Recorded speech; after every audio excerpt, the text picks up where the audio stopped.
The identity of the victim has not been released. Police believe he has family in Edmonton. The Alberta Serious Incident Response Team is investigating. Well, it's a busy weekend of hockey here in the border city, and it started off with a party last night at the Centennial Civic Centre.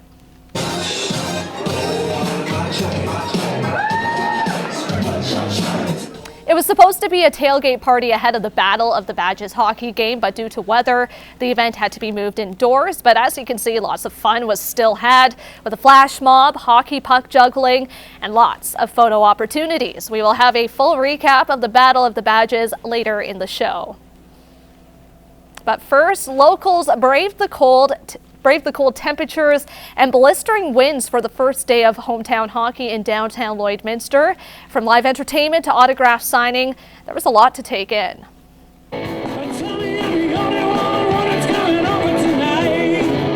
A local band provided entertainment for all ages, while visitors could warm up inside tents and meet hockey heroes. To see these guys do this kind of stuff where they come out to these communities and they get the pictures and everything like that and the autographs.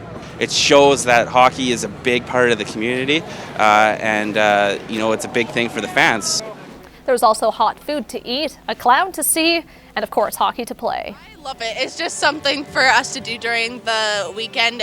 We have 2 days off before this, so it's just something for us to do. This thing's going on tomorrow again, and we're going again. There will be more entertainment and activities tomorrow, finishing up with the Edmonton Oilers facing off against the Montreal Canadiens on the big screen downtown. And it was a big day for many young hockey players with a check presentation from Scotiabank supporting local minor hockey in the region. $15,000 was donated in an effort to give every local kid a chance to lace up skates. Josh Ryan has more. Despite fierce winter weather, hometown hockey festivities drew plenty of excited families to downtown Lloydminster.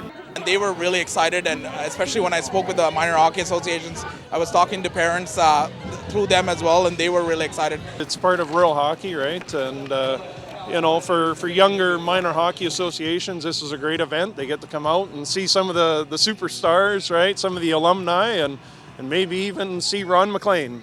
The day began with Scotiabank presenting $5,000 checks to minor hockey in Lloydminster, Maidstone, and Vermilion. Money that is a huge benefit to each association. We really appreciate that because it allows our kids to go to tournaments, or it helps out with different things like that, right? That's in addition to the per team donation of $1,000 that goes towards more than 8,000 teams across Canada. Cherian, who sponsored the Kid Scotty Crushers, says it's one of the year's highlights. They enjoy the event as well, going out for trips, going out for hockey games, and making it more fun for them, right? So we're really excited to provide them with that opportunity. The Crushers also had a blast being on center stage, receiving attire, and meeting Tara Sloan.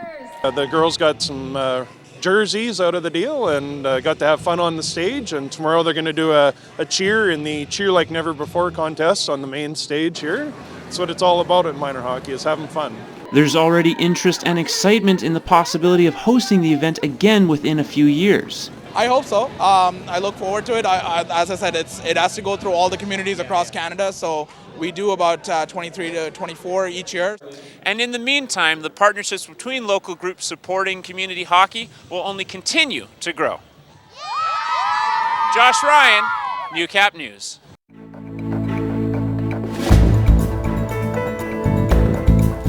The game that sees first responders face off returned to the Civic Centre for the third time.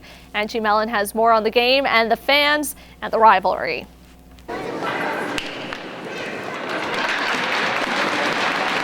The RCMP and the firefighters both came in ready to play for the third annual Battle of the Badges. The RCMP have won the past 2 years, so the firefighters were looking for redemption. We're really excited. It looks like a great turnout out there, and we feel pretty confident that we're going to come home with the trophy this year. I'm tired from the warm-up. No, it's good. Lots of energy. I really like the crowd's good. Fire department's excellent, so it's a good feeling. The game was full of hard hits and plenty of goals. The fans had their predictions for the game as well. Well, you never know in this game, so I'm not going to take any predictions. I'm going to call it a close game. I just met Todd's widow, Maureen Gustafson, and so my heartstrings are tugging for the fire department, so I'm going to go fire. RCMP. The firemen. What about you? The police. The police? What about you? Firefighters. And while the competition was intense, the RCMP did pull off the win with a score of 10-6. However, both teams say it was just for the charities. The game today was a lot of fun. Unfortunately, the fire department was a couple goals behind in the end, but it was a lot of fun, good competition out there. The real winners today, of course, were the two charities involved. You know, victory is always nice, but the biggest thing is that we know we were able to raise a lot of money for the two charities, the Olive Tree and the Lloydminster and Area Drug Strategy. The firefighters add they're already practicing for next year, while the RCMP say they'll wait another 11 months before they even get their skates sharpened. Angie Mellon, Newcap Sports. Round 1 of the AJHL playoffs is underway, and the Bonnyville Pontiacs face an uphill climb after a 2-1 Game 1 loss at home Thursday. Lance Phillips was in Bonnyville for Game 2, and in a couple of ways, the outcome was familiar to fans who experienced Game 1.